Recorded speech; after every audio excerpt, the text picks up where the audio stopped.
Bagian 1. Setelah kepergian Kanza, hari-hari yang gua lalui di sekolah hanya dihabiskan dengan menyendiri. Gua yang usil dan enggak bisa diam berubah jadi sosok pendiam. Kadang teman-teman di kelas coba membuat lelucon agar gua enggak terlihat sedih, tapi itu enggak ada gunanya, karena gua tetap sibuk dengan lamunan. Kadang teman-teman yang gagal membuat gua tertawa jadi ikut diam dan menatap gua dengan penuh harap agar gua enggak terus-menerus larut dalam kesedihan, tapi gua coba tersenyum ke arah mereka untuk menutupi apa yang gua rasakan. Walaupun gua sendiri enggak tahu apa arti senyuman itu, karena jelas sangat bertolak belakang dengan apa yang gua rasakan. Setelah bel pulang, gua berjalan naik ke lantai 3, masih di tempat yang sama, di waktu yang sama namun dengan suasana yang sangat berbeda.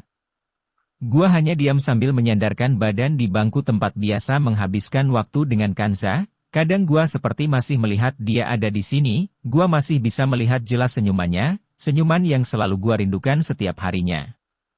Suaranya memanggil nama gua dengan berteriak seperti terngiang di telinga setiap kali memikirkannya.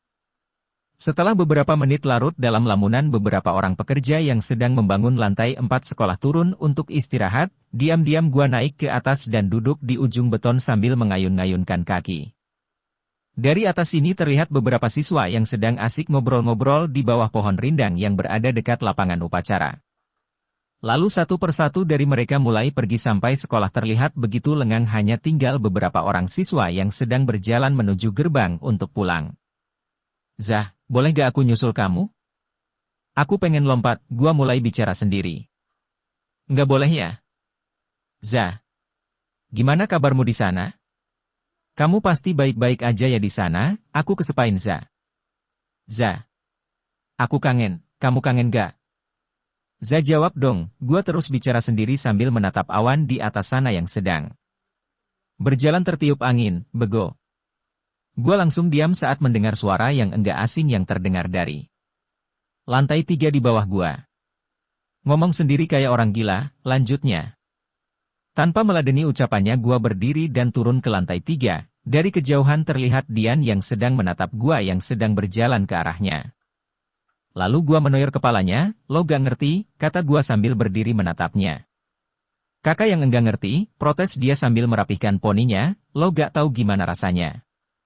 Aku emang gak pernah pacaran, jadi aku gak tahu gimana rasanya ditinggalin pacar, tapi aku tahu gimana rasanya kehilangan orang yang aku sayang. Anak kecil tahu apa sih? Aku udah gede kakak. Dret dret dret dret. HP gua bergetar, ada panggilan masuk dari warnet gua. Halo.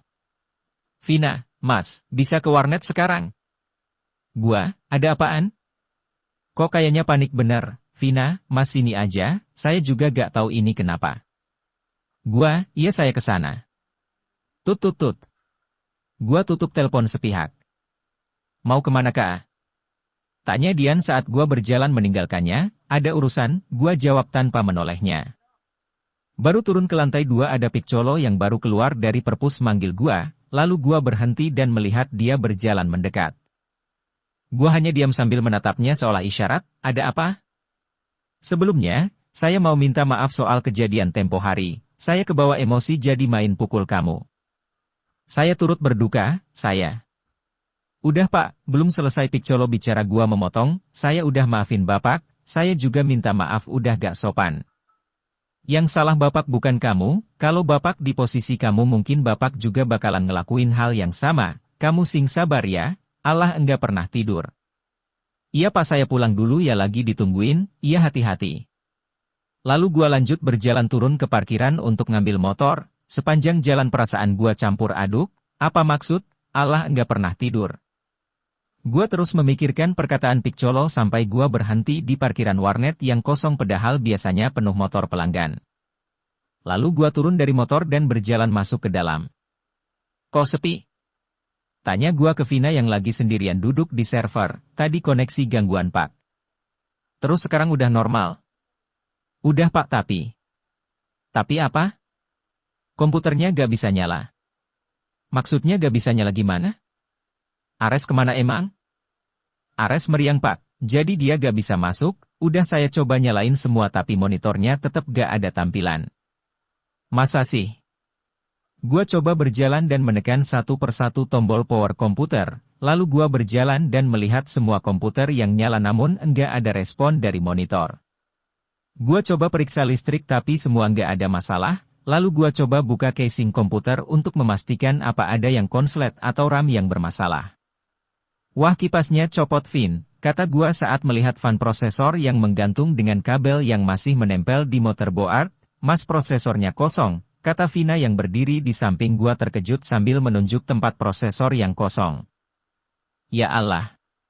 Ini MAH kita kebobolan. Gua lanjut buka semua casing komputer dan mendapati RAM dan prosesor yang udah enggak ada di tempatnya. Coba lihat CCTV, Vin, kan lagi rusak, Pak. Tadi kamu ninggalin warnet kosong enggak? TD, waktu gangguan kan saya balikin kembalian yang pada main paket tapi kertas habis waktu ada yang print, jadi berhubung saya kenal beberapa orang yang masih di net jadi saya keluar bentar beli kertas soalnya stok habis. Tapi waktu saya balik lagi tinggal ada mbak-mbak yang print sama cowoknya yang nungguin saya beli kertas, terus dia lanjut print makalah gitu. Nah, pas lagi ngeprint ada cowok rada gondrong masuk, kayaknya dia teman dua orang ini. Terus dia keluar lagi bawa tas si cowok yang masih duduk di PC nomor 17. Abis printan beres mereka berdua juga ninggalin warnet, Mas. Saya bebersih sambil nunggu koneksi normal, terus waktu udah normal anak-anak yang pada di luar nungguin koneksi normal saya panggil. Tapi mereka bilang komputernya enggak pada bisa nyala. Saya coba cabut kabel powernya terus pasang lagi tapi emang nyala cuma gak ada tampilan di monitornya. Saya coba nyalain semua komputer tapi semuanya sama aja. Terus saya telepon Mas. Mata Vina berkaca-kaca setelah menceritakan kronologi kejadian, gua coba menenangkannya.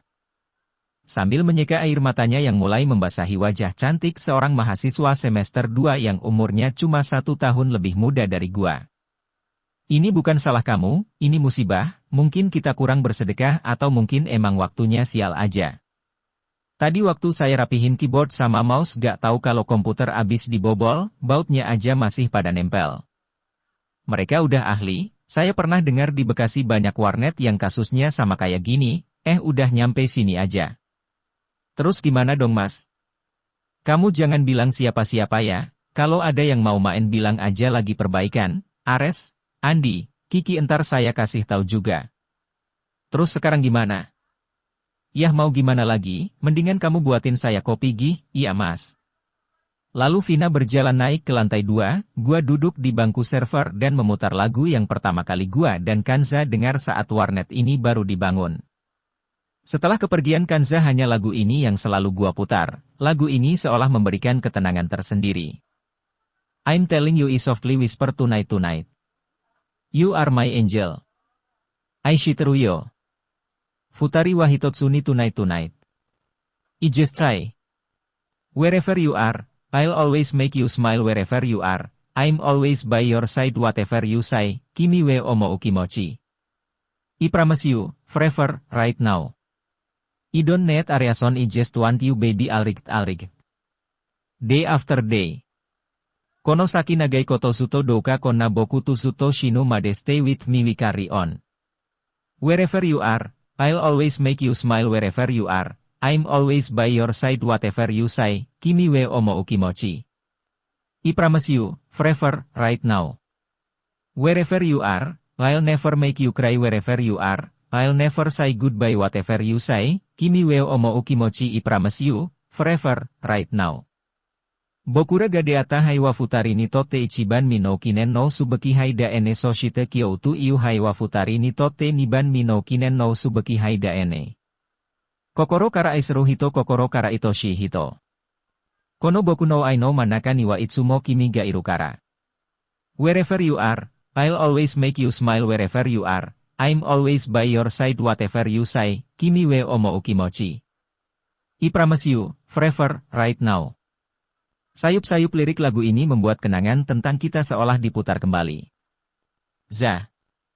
Aku harus gimana? Tanpa sadar gua mengajukan pertanyaan, belum hilang kesedihan ditinggalkan Zah sekarang gua harus mengalami masalah lain. Warnet ini adalah usaha yang gua rencanakan untuk mencari uang yang akan gua gunakan untuk melamar Kanza. Apa karena Kanza yang pergi jadi usaha ini bangkrut? Enggak, gua jangan mikir yang aneh-aneh, semua ini cobaan. Iya, gua yakin semua ini cobaan. Allah enggak mungkin ngasih cobaan di luar batas kemampuan hambanya, gua yakin gua bisa lewatin masa-masa sulit ini. Tapi uang dari mana buat beli 35 unit prosesor AMD Phenom simbol merek dagang dan 4 GB RAM yang hilang, sedangkan uang modal pembuatan warnet aja baru kembali 80%. Apa yang harus gua lakukan? Pikiran gua makin gak karuan. Za, kalau kamu ada di sini pasti kamu bisa langsung nenangin aku, Za. Please hook me now. Bagian 2. Mas ini kopinya, kata Vina sambil meletakkan kopi di meja server. Makasih. Kamu kenal yang print tadi gak? Enggak mas, mukanya kayak bukan asli sini, kayaknya mereka pendatang soalnya tadi sempat denger ngobrolnya pakai bahasa daerah gitu. Hai orang pendatang ya, gua coba diam sambil memikirkan cara untuk mengatasinya. Lapor polisi aja mas. Gak usah, polisi juga butuh duit buat buka kasus, terus mas mau cari sendiri orangnya. Kalau dicari juga gak mungkin, kita kan gak punya barang bukti kalau mereka yang ngambil. Tapi kamu yakin kan gak ada orang lain selain yang print itu? Iya mas, tinggal mereka aja, saya yakin banget tuh mereka bertiga sekongkol ampe niat banget gitu. Masalahnya, mereka bukan niat tapi emang lihat keadaan yang ngedukung, apalagi tadi sempat gangguan kan. Iya mas, salah saya juga sih ninggalin warnet waktu gangguan. Udah, jangan nyalahin kamu terus. Mendingan sekarang tenangin diri dulu, entar kita cari solusinya. Tapi itu kira-kira habis berapa mas kerugiannya? Kurang lebih untuk satu unit PC sekitar 1 jutaan. Wah berarti sekitar 35 jutaan ya, gaji saya berapa tahun tuh bisa segitu. Udah jangan kamu ambil pusing, kita masih bersyukur mereka nyisain motherboard sama hard diska. Coba kalau yang ngambil itu sambil ngapa-ngapain kamu terus semua komputer dibawakan, itu lebih parah. Ih mas, masa saya yang jadi contoh, si Andi aja yang diapa-apinya. Yah kan itu misalnya, lagian kalau maling motor atau rampok kayaknya mereka juga mikir dulu soalnya di luar ada pos polisi yang di seberang jalan, kalau maling di dalam mereka gak kelihatan. Udah mas laporin aja ke polisi. Dibilang gak usah, entar orang pada gak mau main ke warnet lagi loh, kok pada gak mau? Ya mereka takut kalau dicurigain YG maling. Oh gitu ya mas, berarti mendingan kita pura-pura gak terjadi apa-apa gitu? Iya, kamu ngerti kan? Iya mas, saya ngerti. Karena bingung mencari dana untuk menutupi kerugian warnet, gua coba untuk searching Google bagaimana cara mendapatkan uang cepat, tapi yang muncul selalu togel dan semua yang berbau judi. Itu bukan menyelesaikan masalah tapi menambah masalah nantinya. Cari uang cepat itu gampang tapi yang halal itu yang susah. Setelah beberapa menit mencari-cari solusi, akhirnya gua putuskan untuk iseng login game yang sejak kepergian Kanza enggak gua mainkan lagi. Walau gua gak terlalu fokus dalam game lagi, tapi di dalam game gua cukup makmur dengan gold dan barang-barang mewah yang sengaja gua koleksi selama ini. Vina yang duduk di samping hanya dia melihat gua yang sedang asik memainkan karakter game berjalan-jalan di pasar kota naga, pusat kota game. Ada sebuah chat world yang menarik perhatian gua. Ya tentu menarik perhatian pemain yang lain juga, karena dia mencari-cari item game yang bisa dibeli lewat reel. Buru-buru gua pergi ke ban untuk melihat item yang dia cari, dan rupanya gua memiliki 4 buah item itu. Item ini adalah hasil lucky box yang dulu sempat gua dapatkan namun enggak gua pakai atau gua jual, karena gua emang hobi mengkoleksi barang-barang mahal seperti ini. Isen gua mengirim private message ke orang yang mencari item itu gua. Kakak, udah dapet tomenya? XXX, belum, kakak jual gak? Gua ada, tapi mau beli berapa? XXX, harga pasaran aja kakak, itu biasanya 3,5 juta kan kalau in RP? Gua, 3,5 kalau borong, kalau satuan 5 jutaan. XXX, emang kakak punya berapa buah? Gua, saya ada 4 tome, kalau mau borong saya kasih 13,5 juta, XXX, tapi aku butuhnya cuma 1 kakak. Gua, ya udah kalau gitu ini 1 gua jual 5 juta mau. XXX, nggak bisa kurang lagi itu? Gua, kalau mau lebih murah silahkan cari yang lain, kalau mau 5 juta hari ini juga kakak bisa beli punya saya. XXX, iya deh, aku beli aja itu. Gua, oke, mau ketemuan atau transfer? XXX, transfer aja biar gak ribet, kakak punya 12 gak? Gua, ada, mau beli berapa 12-nya? XXX, 12-nya aku beli 10 juta mau gak? Gua, 10 juta? Murah amat, biasanya aja 15 juta orang jual. Gua pura-pura kaget padahal gua cuma denger gosip kalau 12 harganya 15 juta rupiah, tapi itu belum tentu benar atau tidaknya, terlebih harga bisa naik dan turun sewaktu-waktu. XXX, ya kakak ayo dong, kan aku beli 2 barang sekaligus jadi entar aku bayar 15 juta sama Tomenya. Gua, tapi jangan kasih tahu yang lain kalau gua kasih harga segitu, takut dikira ngerusak harga pasar. XXX, beres kakak, mana nomor rekeningnya? Gua, BCA XXXXXXXXXXXXX an XXXXXXXXXX. XXX, oke, bentar kakak aku transfer dulu. Enggak lama kemudian orang yang tadi mencari barang AFK, gua sempet curiga karena orang ini begitu gampang soal jual beli item game dalam bentuk real. Padahal biasanya kalau kita bukan orang ternama di game enggak mungkin orang langsung percaya, apalagi dia enggak menanyakan nomor HP atau data pribadi gua, bisa aja gua nipu dia dengan cara enggak memberikan item itu setelah dia transfer, tapi mendapatkan kepercayaan orang lain itu gak mudah apalagi di dunia maya. XXX, kakak udah aku transfer, gua, bentar gua cek dulu, XXX, oke kakak. Vina, itu 15 juta duit beneran mas? Tanya Vina yang dari tadi hanya dia melihat gua bermain. Gua, iya Vin, bentar ya saya ke ATM dulu. Vina, iya mas. Lalu gua keluar rumah untuk cek saldo di ATM yang enggak jauh dari rumah. Dia benar-benar mengirim uang 15 juta. Ini orang kaya atau kebanyakan duit yang gampang banget ngirim uang sebanyak ini padahal barang yang dia butuhkan masih ada di gua. Beberapa menit kemudian gua kembali duduk di depan PC untuk transaksi 12 dan Scroll of Tome yang dia cari tadi. Kami sepakat untuk melakukan transaksi item di dekat NPC Ban Selatan. Sekitar 5 menit kemudian karakter perempuan dengan nick game yang tadi chat dengan gua datang. Karakternya terlihat kuat dan mewah dengan equip yang rata, 10 yang mengenakan pakaian-pakaian serba putih dengan tunggangan termahal di dalam game. XXX. Kakak ini aku yang tadi, udah ada kan barangnya? Gua, ada, terima trade. XXX, oke. Gua pun memberikan equip grade tertinggi yang udah 12 dengan item langka yang tadi dia cari. Kenapa bisa disebut item langka? Karena kemungkinan dapat item ini hanya 0,001% dan gua beruntung dalam 5 periode lucky box bisa mendapatkan 4 buah. Sebenarnya harga equipnya aja bisa sampai 1 juta rupiah, tapi karena gua enggak membutuhkan equip itu jadi dengan cuma-cuma gua berikan.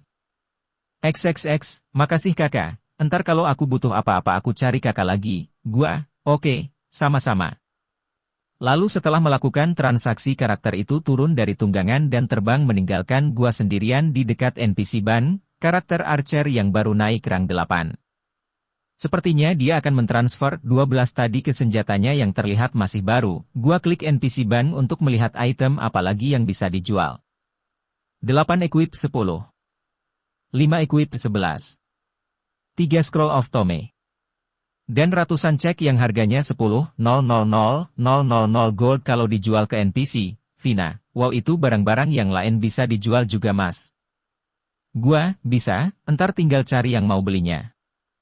Vina, alhamdulillah, kayaknya gampang banget dapat duit dari game. Gua, kalau gampang semua orang yang main game jadi orang kaya. Vina, itu mas gampang bener, cuma hitungan menit dapat duit 15 juta. Gua, hehehe, doain aja biar semua barang-barang game saya laku. Vina, amin, mas lapar enggak?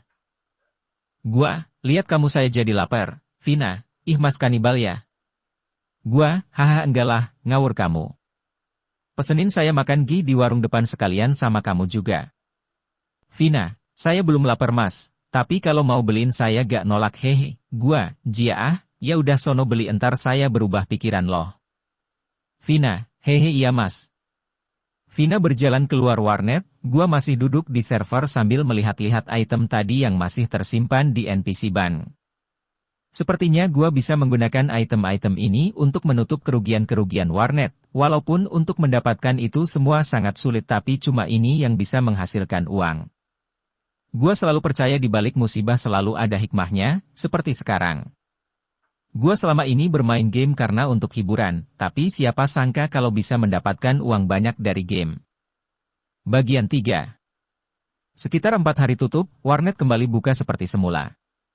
Uang dari penjualan item game online masih tersisa cukup banyak, hasilnya gua yang sempat ingin pensi dari game online malah kembali kecanduan game tapi bedanya bukan hunting XP atau rusuh di dalam game melainkan gua sibuk nempa equip setiap hari. Equip game yang enggak laku dijual di real gua jual di dalam game, lalu gold yang gua kumpulkan dijual. Harga gold Rp 2.000 juta lumayan menjanjikan karena dalam sehari gua bisa menghasilkan rata-rata 300 juta gold. Karena mencari pelanggan enggak mudah jadi gua menjual gold pada sebuah website yang menampung gold walau harganya jadi turun Rp 1.500 juta. Meski warnet udah buka kembali dan gua punya banyak uang hasil jualan item game tapi itu sama sekali enggak bisa membuat gua bahagia, bukan gua enggak bersyukur tapi rasanya ada yang kurang. Setiap kali ingat masa-masa yang gua lalui bersama Kanza dada ini terasa begitu sesak. Setiap kali gua duduk di lantai atas sekolah gua selalu ingin lompat tapi ada sesuatu yang menahan gua untuk enggak melakukan itu. Bukan gua takut mati, semua yang bernyawa pasti mati tapi gua takut kalau sampai cita-cita yang pernah gua rencanain dengan Kanza jadi sia-sia. Hari yang paling ditakutkan semua siswa telah tiba, hari ini gua datang lebih awal karena akan mengikuti ujian nasional. Ada yang bilang tempat duduk waktu ujian itu ikut menentukan kelulusan tapi nyatanya biarpun gua duduk di pojok belakang tetap aja enggak bisa nyontek, bukan karena gua gak suka curang tapi sebelum ujian dimulai gua udah dapat bocoran jawaban dari salah seorang siswa yang katanya dia dapat dari bokapnya salah seorang guru di sekolah. Jadi gua gak perlu repot-repot nyontek. Walau dapat bocoran tapi gua tetap membaca kembali semua soal, tapi untungnya ada bocoran karena dari semua soal hanya sekitar 25% yang gua ngerti sisanya gua gak bisa jawab karena memang gua enggak pernah belajar selama menjelang ujian bahkan gua enggak pernah ikut pelajaran tambahan. Pengawas melarang gua untuk meninggalkan ruangan karena ujian baru berlangsung 30 menit, jadi dengan rasa bosan dan ngantuk gua harus menunggu waktu habis. Untuk menghilangkan kebosanan gua membalikan soal dan mulai mencoret-coret. Kalau biasanya gua mencoret-coret kertas dengan gambar tapi kali ini gua nggak membuat gambar di balik soal melainkan sebuah target. Pemasukan pokok 1 unit Rp 50.000 hari X 35 unit Rp 1.750.000 1 hari Rp 1.750.000 X 30 hari Rp 52.500.000 Pengeluaran listrik, Rp 4 juta bulan koneksi, Rp 4 juta bulan spare part, Rp 500.000 bulan. Gaji, Rp 2 juta orang X 4 orang 8 juta biaya tak terduga, Rp 1 juta. Total, 17.500.000. Sampingan dari game. 1 hari penjualan gold Rp 300.000 X 30 hari Rp 9 juta.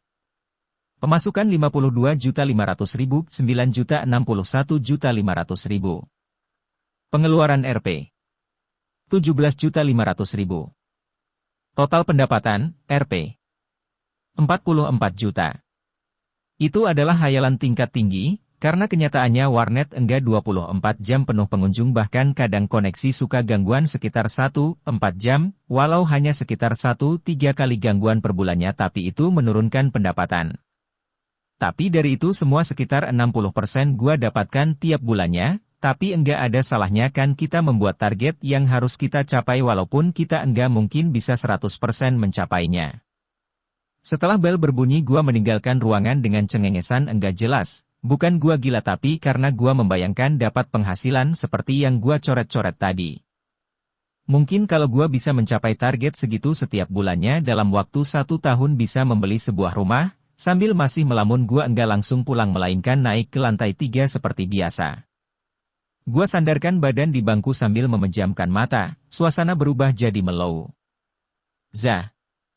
Andai kamu masih ada di sini, mungkin aku bakalan jadi orang paling bahagia di dunia ini. Punya penghasilan tetap dengan jumlah yang mencukupi serta memiliki seorang istri sepertimu, tapi kenyataannya takdir berkata lain. Aku sadar bumi itu luas, tapi menemukan kembali orang sepertimu pasti sangat sulit atau mungkin enggak akan ada yang sepertimu. Andai kamu dilahirkan kembali ke dunia, walau di tempat yang berbeda dan dengan tubuh yang beda aku harap aku bisa kembali memilikimu meskipun usia kita pasti sangat jauh selisihnya. Aku enggak peduli dengan semua itu karena perasaanku akan selalu sama. Aku akan tetap menyayangimu, mencintaimu, dan mengagumimu, dan aku harap kamu pun demikian. HP gua bergetar, ada panggilan masuk dari nomor asing gua. Halo. XXX, halo, charnya beneran mau dijual. Ternyata dari orang yang melihat iklan yang gua pasang di internet, beberapa hari lalu gua sempat memasang iklan di sebuah forum jual beli untuk menjual salah satu ID game yang biasa gua gunakan untuk rusuh dan hunting item di dalam Dungeon. Harga yang gua pasang cukup mahal sesuai dengan equip dan level 103. Gua, ini dengan siapa saya bicara? XXX, saya Mia, saya ingin beli char asasinya. Bisa nego gak? Gua, mau nego berapa? Mia, 45 juta. Gua, wah turun jauh bener, 50 dah saya lepas. Mia, saya ada uangnya segitu kakak. Gua, kalau gitu 45 tanpa tome gimana? Mia, iya enggak apa-apa saya punya pangu buat gantinya. Gua, oke SIP, mau transfer atau ketemuan? Mia, ketemuan aja, kamu orang Bogor kan?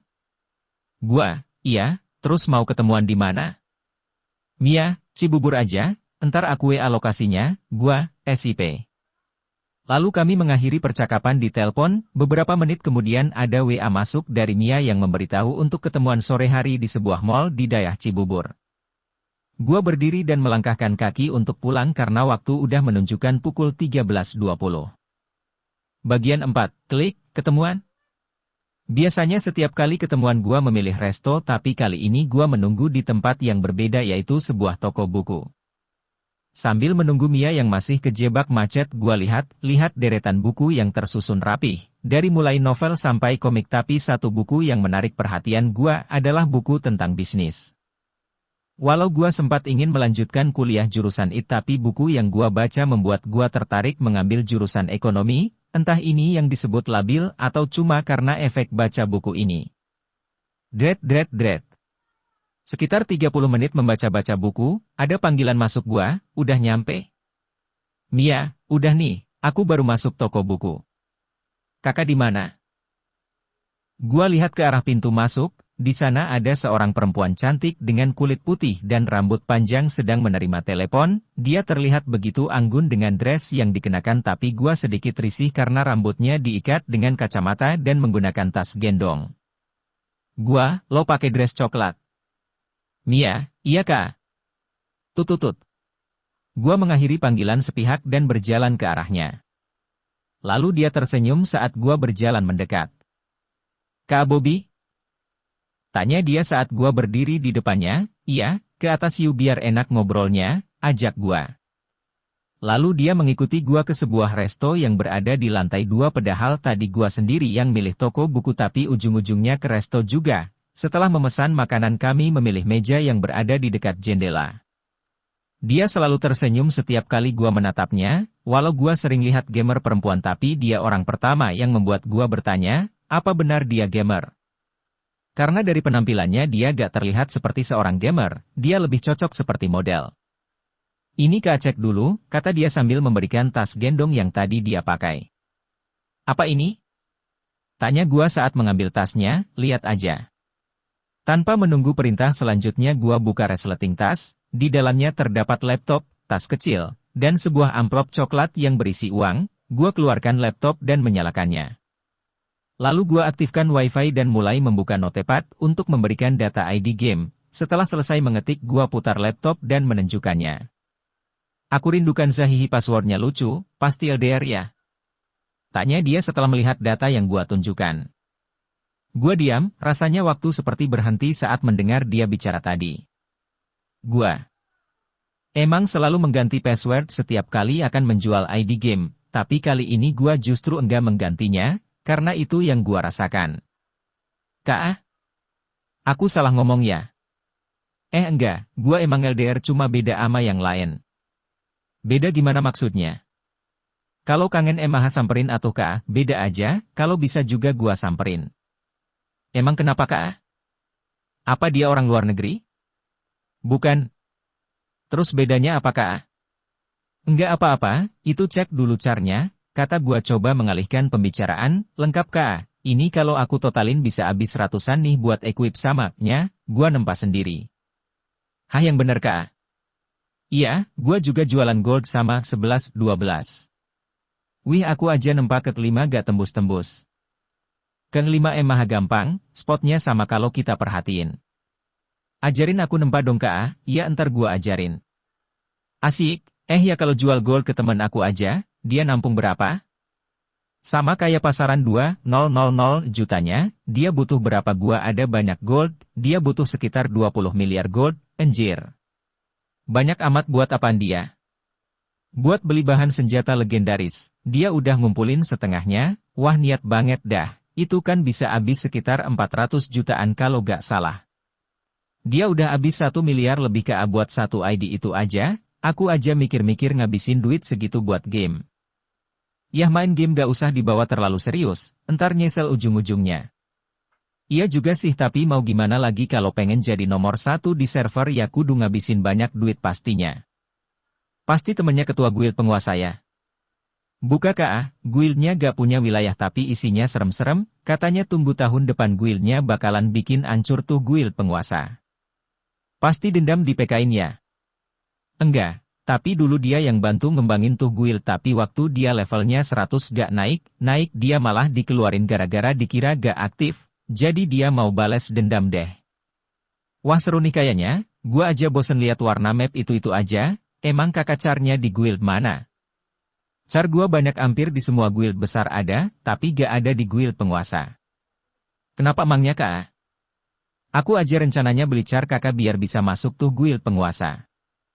Di sana banyak aturan, udah gitu peraturan multak, tapi kan digaji tiap minggunya. Itu yang gua gak suka, gua males jadi alat pencari duit di game gua lebih suka ngasilin duit terus duitnya buat gua sendiri hahaha. Kakak enak pinter nyari duit di gamenya, kalau yang enggak pinter pasti milih digaji, emang sih setiap orang berhak nentuin gimana cara nikmatin gamenya. Iya kak, by the way kakak kerja atau masih kuliah? Gua masih kelas 3 SMA emang tampang gua udah tua ya. Jangan bohong kak kok gak kelihatan kayak anak sekolah ya, penampilan bisa menipu, lo sendiri pasti udah kuliah ya. Kok kakak tahu? Iya aku udah kuliah tapi baru semester 2, gua kan calon dukun. Yang bener kah? Berarti bisa ngeramal aku dong. Buset giliran bilang calon dukun malah percaya, hehehe. Ngobrol terus, itu makanan dingin dianggurin, oh ya ampe lupa ada makanan, ayo dimakan kak. Kasihkan ngobrol kami sampai lupa kalau dari tadi makanan enggak disentuh sama sekali di meja, sambil makan sesekali gua mencuri pandang. Mia ini orangnya begitu cepat akrab dengan orang yang baru dia kenal. Cara makan dia rapih jauh berbeda dengan Kanza tapi justru itu yang membuat Mia terlihat sama dengan yang lain. Setelah makanan habis kita keluar dari mall, karena Mia tadi berangkat diantar bokapnya jadi. Gua mengantar dia pulang dengan mobil yang gua pinjam dari bokap karena motor lagi kurang enak buat dipakai. Sepanjang jalan Mia banyak cerita tentang kesehariannya, rasanya aneh padahal kita bertemu karena game tapi kenapa yang dia bicarakan malah hal lain. Mia orangnya cerewet tapi biasanya orang cerewet lebih suka didengarkan daripada ngedengerin, untungnya Mia bukan orang seperti itu dia justru terlihat serius menanggapi setiap kali gua balik bercerita. Sekitar 40 menit kita memasuki sebuah perumahan mewah lalu kita berhenti di depan gerbang sebuah rumah. Mia meminta gua untuk mampir dulu, walau awalnya gua sempat menolak tapi karena baru jam 19.15 jadi gua menuruti mampir di rumahnya. Rumahnya begitu sepi karena enggak ada seorang pun yang gua temui selain pembantunya, Mia mengajak gua naik ke lantai atas. Gua coba menolak karena takut timbul fitnah apalagi gua baru kenal dia, tapi dia lagi-lagi membujuk gua sampai gua menurutinya.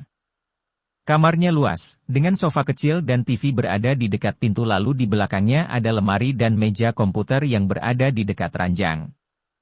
Mia berjalan menyalakan komputer yang sepertinya tempat dia menghabiskan waktu bermain game. Sambil menunggu loading Windows gua pandangi foto-foto yang menempel di dinding. Lalu gua berjalan ke sebuah bingkai foto berukuran besar, foto yang ada di dalam bingkai itu menarik perhatian gua. Bagian 5 kesepian. Gua hanya diam menatap foto itu lalu Mia berjalan dan ikut memperhatikan foto yang terpampang di tembok kamar. Ada apa kak? Tanya dia kemudian. Itu siapa? Gua balik bertanya, ya akulah kak. Iya gua tahu kalau yang itu, tapi yang di sampingnya, oh itu mamah. DG jantung gua berdetak cepat, rasanya enggak percaya dengan apa yang gua lihat. Apa benar ini dia? Atau mungkin cuma mirip? Kalau boleh tahu namanya siapa? Ibu Fauziah. Kok gak mirip ya? Dia mamah tiri Kak jadi gak mirip. Gua kembali diam, benar, nama dan wajahnya sama, jadi dia di sini selama bertahun-tahun nelantarin keluarganya. Emosi gua naik, kebencian gua yang udah terkubur kembali muncul meluap-luap. Rasanya gua ingin bunuh dia dan suaminya biar anaknya ikut ngerasain gimana rasanya kehilangan orang tua dengan cara menyakitkan, atau gua perkosa terus bunuh anaknya. Pikiran gua semakin kacau, otak gua terus memikirkan bagaimana caranya balas dendam. Kak, kok diem? Kakak kenal mamah? Enggak, di mana mamahnya kok gak ada di rumah? Mamah, papa, sama adikku liburan gak pulang-pulang ke rumah Kak, maksudnya. Waktu aku baru masuk SMA, aku diajak liburan ke Surabaya tapi aku nolak, soalnya liburannya 3 hari. Aku gak mau gara-gara liburan ampe gak masuk sekolah 3 hari, apalagi aku lagi seneng-senengnya baru jadi anak SMA. Waktu perjalanan pulang, papa. Mamah sama adik aku yang masih kecil ngalamin kecelakaan, mamah sama adik aku meninggal di tempat terus papa meninggal waktu dalam perjalanan ke rumah sakit. Badan gua mendadak lemas, gua mundur beberapa langkah dan duduk di sofa. Kecil dekat ranjang sambil menundukkan kepala. Beberapa detik lalu gua berniat jahat kepada mereka tapi justru mereka udah meninggal, gua kehilangan nyokap tapi seenggaknya gua masih ada bokap yang ngerawat gua sampai punya mamah baru dan calon adik gua yang baru 5 bulan. Emosi yang tadi meluap-luap berubah jadi rasa sedih. Bukan karena nyokap meninggal tapi gua membayangkan gimana rasanya seandainya gua yang ada di posisi Mia. Kakak kenapa? Enggak apa-apa, kamu berarti tinggal di sini sama siapa? Aku sendirian. Mia menceritakan banyak hal sejak kepergian orang tuanya, walau dia di sini sendirian tapi setiap bulan Om Rainier yang ngurus perusahaan almarhum bokapnya mengirim uang dan sesekali mampir. Sejujurnya biarpun gua cowok tapi gua benci kesepian, apalagi tinggal di rumah besar sendirian seperti ini. Satu hal yang gua tahu, penderitaan Mia lebih dari apa yang gua rasain. Dan gua baru ngerti apa yang diucapkan Piccolo tempo hari, bahwa Tuhan enggak pernah tidur. Sekitar jam 22 gua pamit pulang karena jarak dari sini ke rumah butuh waktu sekitar 1 jam lebih, sepanjang jalan gua terus melamun. Bukan Mia yang gua pikirkan tapi Kanza. Sesampainya di rumah gua lihat ada beberapa WA masuk dari Mia. Kak, udah nyampe mana? Kakak kalau udah nyampe WA ya, kakak. Kak, kakak, langsung tidur ya. Kakak, gua coba bales. Tuh Mia, baru nyampe. Dret gak lama ada balesan. From Mia, syukur deh kalau udah nyampe, main bareng yuk kak. Tuh Mia, besok lagi aja ya, ngantuk. From Mia, yah kakak ya udah deh Matt istirahat ya. Gua letakkan HP di ranjang dan coba memejamkan mata tapi enggak juga merem, bukan ngantuk sebenarnya yang bikin gua enggak mau main game bareng tapi karena teringat Kanza. Gua ngerasa bersalah karena tadi udah sempat kebawa emosi padahal dulu gua udah bilang kalau gua udah maafin mereka tapi kenyataannya walau udah maafin mereka kebencian ini masih ada walau hanya sedikit. Kehadiran Kanza mengajarkan gua untuk memaafkan mereka, gua harap kehadiran Mia bisa menghilangkan semua kebencian yang masih tersisa. Mia nggak salah apa-apa, yang salah orang tuanya. Gua gak mau sampai orang yang gak bersalah harus kena imbasnya. Bagian 6, Rencana Usaha. Kedekatan gua dengan Mia masih sebatas game, dia seperti bertukar dunianya dengan dunia game yang dia mainkan. Gimana gua gak bilang kayak gitu, kegiatan dia sehari-hari selain ngampus adalah main game, dia bisa menghabiskan waktu seharian duduk depan komputer. Mungkin dengan bermain game dia ngerasa enggak kesepian di rumah, di real dia sendirian tapi di dalam game dia memiliki banyak teman dan hampir semua orang di dalam game mengenalnya. Enggak seperti Mia, di dalam game gua hanya memiliki beberapa teman dekat. Nama gua juga enggak terlalu terkenal tapi hampir semua player yang dapat julukan GG mengenal gua. Karena mereka adalah para pelanggan tetap gua.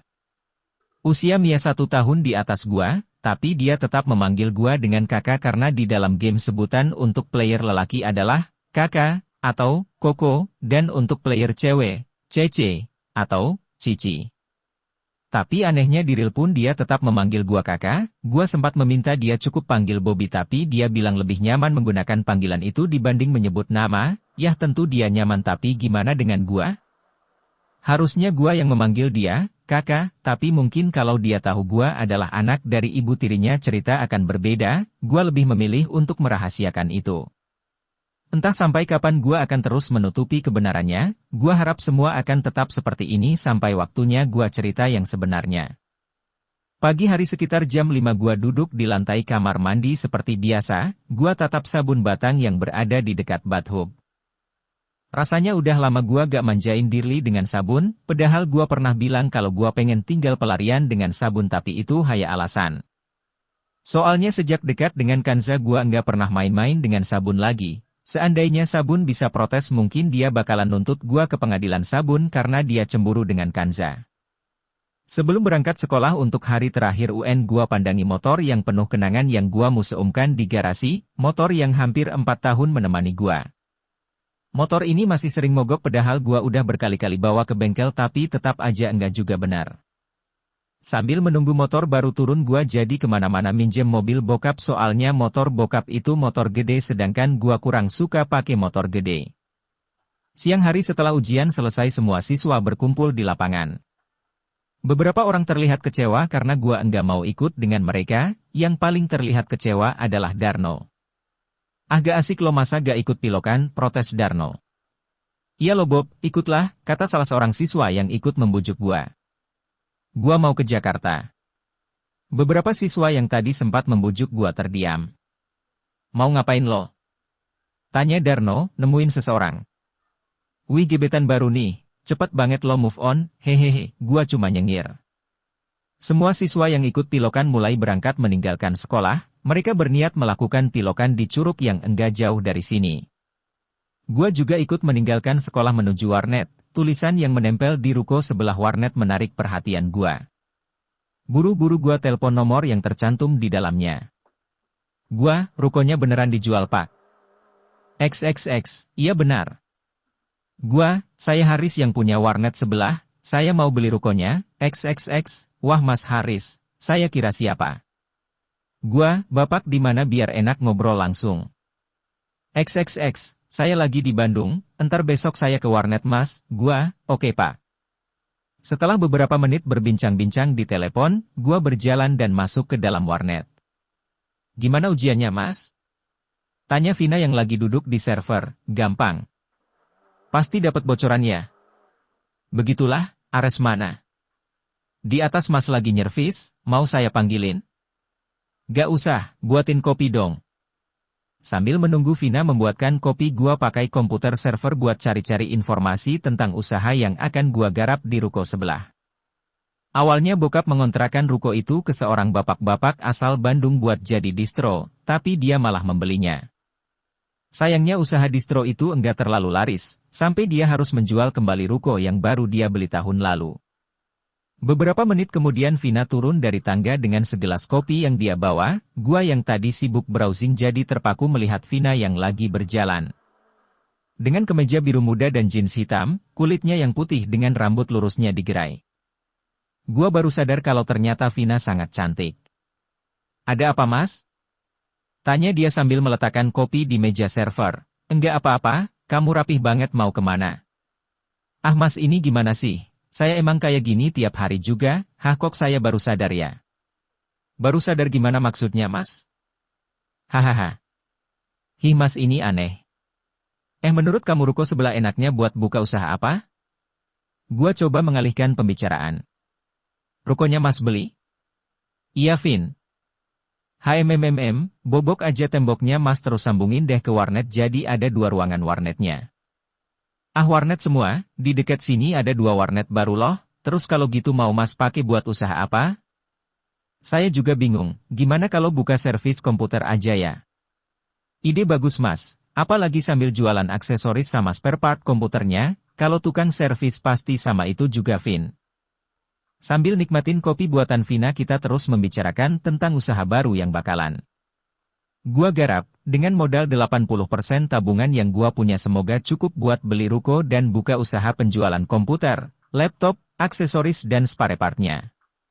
Warnet punya saingan, tapi warnet gua punya keunggulan di tempat yang nyaman, komputer Lancer dan spek lumayan, koneksi, dan pelayanan kami membuat pelanggan cukup puas jadi kami enggak kehilangan pelanggan walau punya dua saingan dengan komputer spek tinggi. Setelah kopi buatan Vina habis, sekitar jam 13 gua yang masih mengenakan seragam putih abu-abu dari warnet berangkat ke Jakarta karena ada yang udah menunggu gua di sana. Bagian 7, melepas kerinduan. Sore hari di ibu kota, langit sore ini berwarna orange seperti mangga yang udah mateng. Gua telusuri jalan setapak yang cukup jauh sampai langkah kaki ini terhenti di sebuah bunga kamboja yang sangat tinggi dan terlihat berusia lebih tua dari gua. Lalu gua duduk di rumput yang berada enggak jauh dari bunga itu dan meletakkan bunga yang tadi gua beli di dekat gerbang di rumput. Gua tatapi batu nisan yang terlihat masih baru, lalu mengusap-usapnya perlahan dengan tangan kanan sama seperti saat gua mengusap-usap kening Kanza setiap kali dia meminta gua menemaninya tidur. Gua buka tas dan mengeluarkan surat Yasin kecil yang sengaja gua bawa, lalu perlahan gua mulai membaca doa. Air mata yang dari tadi gua bendung tak tertahankan lagi dan menetes. Gua udah ikhlasin kepergiannya tapi rasa gak bisa dibohongi. Gua kangen suara teriakannya yang kadang suka membuat gua berhalusinasi mendengarnya, gua kangen senyumannya manisnya. Gua kangen tamparannya. Gua kangen pengen ngabisin waktu bareng lagi kayak dulu. Aku baru beres UN, semua teman-teman ngerayain tapi aku enggak mau rayain tanpa kamu. Kamu pernah bilang kan, kalau kamu pengen enggak lulus sekolah biar bisa terus sama aku? Kamu gak ikutan UN. Kamu juga gak bisa ikut ujian susulan, kamu gak bakalan lulus. Tapi apa kamu bakalan tetap ada buat aku? Enggak kan Za, aku tetap sendirian, aku kesepian tanpa kamu. Aku selalu coba menutupi kesedihan di depan semua teman-teman, tapi aku tahu mereka juga sadar tawa dan senyuman yang sering aku lontarkan itu hanya untuk menutupi kesedihan. Maaf aku masih belum bisa membiasakan diri tanpa kamu, aku tahu aku harus bisa terima kenyataan sama seperti yang sering kamu ucapin. Tapi mungkin butuh waktu lama, tapi aku bakalan berusaha lebih keras buat enggak terus-menerus seperti ini. Za. Aku ketemu kakak tiriku, tapi dia gak tahu kalau aku adik tirinya. Maaf ya Za, aku sempat kebawa emosi waktu tahu dia anak orang yang bawa lari nyokap dulu, tapi kamu tenang aja aku gak bakalan jahatin dia. Justru aku pengen deket sama dia, kamu jangan cemburu ya dia itu kakak aku jadi aku gak mungkin punya perasaan lebih. Maaf ya Za, aku nangis, kamu pasti marah kalau lihat aku jadi ceneng kayak gini. Aku janji aku gak bakalan nangis lagi kalau kesini. Usahaku semakin maju, biar banyak cobaan aku tetap gak mau nyerah. Kamu masih ingat kan kita punya banyak cita-cita, aku pengen wujudin semua cita-cita itu walaupun sendirian. Tapi aku tetap nganggep kamu selalu ada. Bukan kamu gentayangan Za, aku percaya orang yang udah meninggal itu udah tenang di alam barzah. Setiap kali aku mau nyerah aku kembali bersemangat setiap kali ingat ucapan-ucapan kita dulu, walau kamu enggak ada di sisiku tapi kamu selalu ada di hatiku Za kamu selalu jadi pendorong buat aku melangkah. Entah berapa lama gua ngomong sendirian, langit yang tadi cerah terlihat mendung. Gua lihat jam menunjukkan pukul 17.30. Setelah menaburkan bunga gua coba beranjak pergi dengan kaki yang terasa berat karena gua masih pengen lebih lama di sini tapi gua gak mau sampai ke maghriban di TPU. Sekitar pukul 19 setelah makan gua lanjutkan perjalanan ke pusat perbelanjaan, gua membeli motherboard, VGA card, prosesor, RAM, laptop, mouse, keyboard, dan beberapa spare part serta aksesoris komputer lainnya. Gua berencana mengambil keuntungan sedikit dari penjualan, bukan gak mau untung atau mau merusak harga pasar. Tapi gua yakin kalau gua menjualnya dengan harga enggak jauh beda dari sini semua orang yang ada di Bogor lebih memilih belanja di tempat gua ketimbang jauh-jauh ke sini. Sekitar pukul 22 gua sampai di warnet, Andi dan Kiki membantu gua membawa semua barang-barang yang tadi gua masukkan ke dalam mobil. Belum pulang Vin? Tanya gua saat melihat Vina yang lagi asik mainin HP yang sedang di-charger di lantai atas. Hehe belum mas, kok gak ngajak-ngajak sih kalau mau belanja? Tadinya mau entar aja kalau udah dibeli rukonya, tapi berhubung sekalian ke Jakarta aja, Alesan. Kamu dari siang belum pulang? Belum mas. Pantes bau, ada yang belum mandi ternyata. Enak aja, aku udah mandi tadi cuma baju aja yang gak ganti. Mas tuh yang belum mandi bajunya aja belum ganti. Baru juga balik ini baru mau mandi. Entar sakit loh mas kalau mandi jam segini. Cie Vina perhatian benar, sindir Andi yang baru naik ke atas. Apaan sih bang, protes Vina dengan wajah terlihat malu. Setelah semua belanjaan udah dipindahin ke lantai atas, gua mandi di WC khusus karyawan yang berada di lantai atas. Beberapa menit kemudian setelah berganti pakaian gua turun ke bawah sambil memikirkan gimana caranya mempromosikan toko. Vina, Andi dan Kiki yang lagi asik bercanda di server tiba-tiba diam waktu lihat gua berjalan ke arah mereka. Lalu mereka tertawa, gua lihat beberapa pelanggan yang lagi main dekat server ikut tertawa. Pada ngetawain apa sih? Tanya gua sambil kebingungan, gua tanya Andi malah makin ngakak. Gua lihat kemeja yang gua pakai kancingnya gak miring, tapi saat gua lihat ke bawah ternyata gua pakai kemeja tapi bukan dengan jeans seperti biasanya melainkan pakai kolor pendek dengan dirli yang sedikit timbul buru-buru gua tutup bagian depan dan kembali ke atas buat pakai celana. Gua orangnya suka lupa, tapi ini untuk pertama kalinya gua lupa pakai celana. Setelah dirli tertutup dengan aman gua kembali turun ke bawah. Mereka yang tadi abis ngetawain gua cuma cengengesan gak jelas, kayaknya mereka takut gua marah tapi justru gua malah mengajak mereka ngobrol-ngobrol ringan dan kembali tertawa dengan kekonyolan Kiki yang menurut gua ini anak cocok buat jadi pelawak. Beginilah kami. Selama mereka bekerja di sini gua gak pernah menganggap mereka bawahan, gua menganggap mereka adalah rekan bukan anak buah. Har tadi ada yang nungguin lo tuh, kata Andi di tengah obrolan, siapa? Kok gak ngabarin gua? Itu tuh, kata Andi sambil melirik Vina, ih apaan sih bang fitnah aja. Gua kernyitkan dahi karena gak ngerti apa yang Andi maksud. Vina gak bawa motor mas, katanya pengen balik bareng, kata Kiki menjelaskan. Oh bilang dong, kirain apaan, hehehe, Vina terlihat malu. Sekitar pukul 23 gua mengantar Vina pulang, sepanjang perjalanan Vina terus menceritakan kesehariannya di kampus. Gua jadi tertarik buat lanjutin di kampusnya dan masuk kelas karyawan karena sehari cuma satu pelajaran.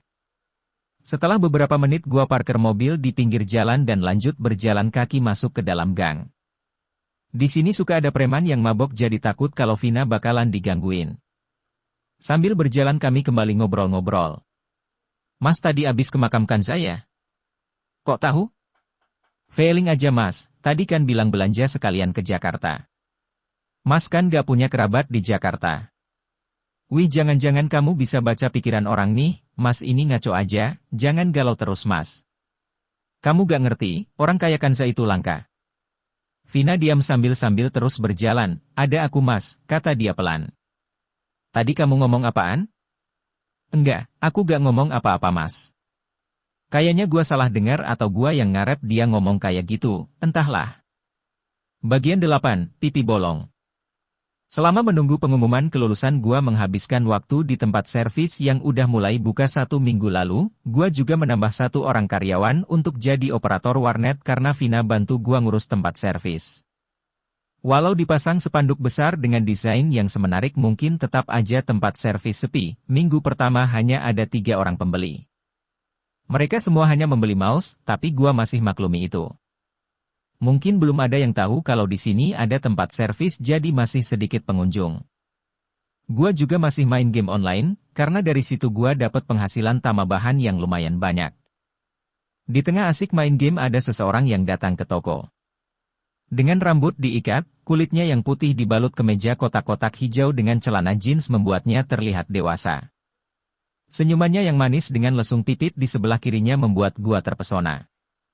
Bisa benerin laptop aku kak? Tanya dia. Bisa, gua jawab lalu dia meletakkan tas yang berisi laptop di atas etalase kaca. Kerusakannya apa? Lanjut gua bertanya sambil mengeluarkan laptop dari dalam tas. Cuma install ulang aja, bisa ditunggu? Bawa CD drivernya. Aduh lupa naronya kak, kalau gak ada chainnya gak bisa ya. Bisa kok cuma jadi agak lama soalnya download drivernya dulu, gak apa-apa kak, aku udah biasa nunggu, kata dia lalu tersenyum. Vina yang tadi gua suruh beli makan siang baru datang, setelah menaruh makan siang Vina. Langsung ngajak ngobrol pelanggan pertama hari ini, gua gak tahu kalau Vina akrab dengan dia atau jangan-jangan dia sering mampir ke warnet. Setelah memindahkan semua data yang ada di My Dokumen, gua langsung install ulang laptopnya dengan Win7 bajakan sambil menunggu loading. Gua panggil Vina yang lagi asik ngobrol buat menyantap makanan yang tadi dia beli. "Sini makan bareng," ajak Vina. "Makasih teh, aku udah makan." Sambil menyantap makanan sesekali gua curi pandang dia yang lagi nonton berita di TV yang gua pasang di ruang tunggu toko. Sepertinya Vina menyadari kalau gua dari tadi merhatiin dia. "Kamu kenal dia, Vin?"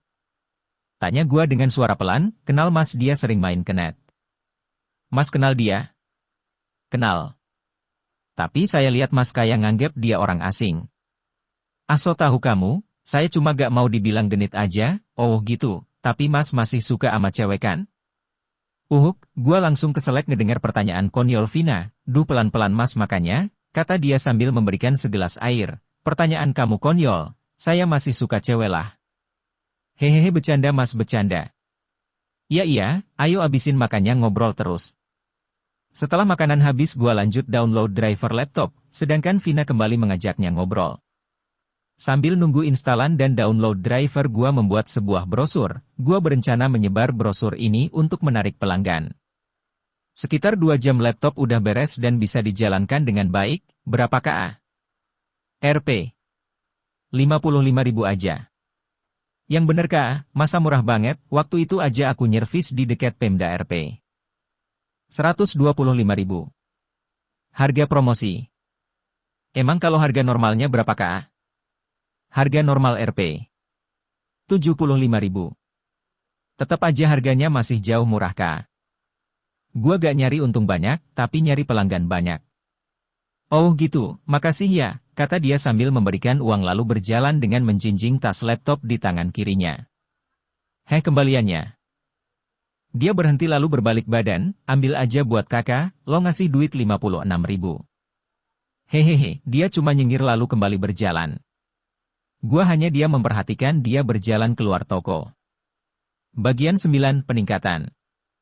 Usaha promosi yang gua lakukan membuahkan hasil. Sekarang setiap hari gua dan Vina disibukkan dengan pengunjung yang datang untuk memperbaiki komputer, laptop, membeli spare part, dan aksesoris komputer. Selain servis di toko, gua juga menawarkan jasa maintenance di beberapa tempat. Hari Sabtu sekitar jam 8.30 gua meminta bantuan Ares untuk memasang meja dan 40 unit komputer di sebuah sekolah SMP negeri yang jaraknya cukup jauh dari toko. Karena ini bukan hari libur, jadi banyak siswa SMP yang memperhatikan kita saat membawa satu persatu komputer ke dalam lab. Ruang komputer ini cukup luas, adanya AC dan infocus yang menempel di langit-langit membuat ruangan ini begitu nyaman untuk digunakan sebagai lab komputer. Sekitar 3 jam dengan bantuan dari pihak sekolah 40 meja selesai dirakit. Meja-meja ini butuh tenaga dan kesabaran untuk merakitnya sampai tangan gua kapalan dibuatnya. Setelah memastikan semua meja terpasang kokoh, gua memutuskan untuk istirahat untuk memulihkan tenaga. Gua dan Ares menyantap makanan yang dibawakan pihak sekolah. Di tengah asik makan, salah seorang guru yang tadi membantu kami datang dan mengajak kami ngobrol-ngobrol. "Makan Pak," gua menawarinya. "Makan, mangga, saya udah tadi di kantor." "Kalau boleh tahu, Bapak ngajar komputer?" "Bukan, saya guru BP." "Oh, saya kira Bapak guru TIK." "Justru kami lagi nyari guru TIK, soalnya guru TIK lama ogah-ogahan ngajarnya, tinggal ganti aja Pak." "Kami nyari yang ngerti komputer juga, bukan sekedar ngerti pelajarannya aja." "Emang kenapa harus ngerti komputer Pak?" "Soalnya biar dia ngajar sekaligus bisa ngerawat komputernya." "Kamu mau jadi guru di sini?" Gua dan Ares saling bertatapan lalu Ares manggut-manggut seolah meminta gua menerima tawarannya. "Saya lulus SMA aja belum Pak," lanjut gua kemudian. "Oh, saya kira kamu udah kuliah." "Belum Pak, ini lagi nunggu kelulusan." "Oh gitu, kalau udah lulus ngelamar jadi guru di sini aja." "Emang lulusan SMA boleh Pak?" "Buat guru TIK boleh aja." "Gimana ya?" Gua coba memikirkan dan membayangkan seandainya gua jadi seorang guru, tapi gak ada gambaran karena gua selama ini gak pernah kepikiran jadi guru. "Tapi gajinya kecil." "Bukan soal gaji Pak." "Terus apa yang bikin kamu kelihatan ragu?" "Saya gak punya gambaran." "Maksudnya?" "Kayaknya itu bukan bidang saya Pak, tapi gimana entar aja deh." "Iya saya juga ngerti, ya udah kamu pikirin dulu aja, kalau tertarik tinggal hubungi saya." Siap Pak. Sekitar 30 menit istirahat kami lanjut mengeluarkan CPU dan monitor dari Dalma Dus lalu memasangnya di meja-meja yang udah tersusun rapi. Setelah semua komputer terpasang di mejanya masing-masing gua ke kantor untuk mengurus administrasi dan meminta Ares mencoba semua komputer itu dan memastikan semuanya berjalan lancar. Karena sekolah ini gak di shift alias masuk pagi semua jadi cuma terlihat beberapa siswa yang lagi eskul di lapangan, gua berjalan sambil melihat-lihat bangunan sekolah yang terlihat megah dan elit. Setelah menerima sisa pembayaran sebesar 25% sesuai invoice, gua kembali ke lab untuk melihat hasil kerjaan hari ini. Melihat semua komputer bisa dijalankan dengan baik gua dan Ares membenahi peralatan dan pamit pulang karena hari mulai sore. Ares ini orangnya pendiam jadi kadang gua suka lupa kalau di mobil ada dia. Sekitar jam 15.30 gua parkir mobil di depan tempat servis dan masuk ke dalam, sedangkan Ares langsung pamit pulang karena ada urusan keluarga. Udah beres Mas? Tanya Vina yang lagi nyapu lantai. Udah, tadi ada yang nyariin gak? Ada Mas? Siapa? Yang nyervis laptop. Saya nyervis laptop banyak. Itu Mas yang waktu itu ngasih uang tips Cibu, oh dia, rusak lagi laptopnya. Enggak, dia nganter temennya nyervis laptop tapi saya bilang Mas lagi ada job di luar jadi laptopnya dia tinggal di sini. Ditanyain gak rusaknya apa? LCD-nya pecah katanya minta diganti aja sekalian dicek takut ada kerusakan yang lain, ya udah entar besok saya benerin, kamu udah makan? Udah Mas, kapan? Tadi siang. Sekarang udah mau maghrib, entar temenin saya makan ya. Iya Mas. Setelah menaruh peralatan ke dalam toko gua pulang ke rumah karena gak bawa salinan. Sekitar jam 19.30 gua kembali ke warnet dengan motor baru karena bokap mau pakai mobil. Untuk mengantar nyokap. Biasanya gua buka tempat servis dari jam 9 pukul 21 tapi karena gua udah kecapean dan mungkin Vina juga keep seharian jaga toko sendiri jadi gua meminta Vina menutup toko jam 18. Gua duduk di bangku dekat server sambil menyeruput kopi buatan Vina yang lagi siap-siap di lantai atas, sekitar 15 menit kemudian Vina turun ke bawah. Gua dan Kiki hanya diam melihat dia berjalan ke arah kami. Vina terlihat begitu cantik dan senyumannya begitu manis. Entah kenapa gua merasa seperti terhipnotis dengan senyumannya. Bagian 10, ini dinner.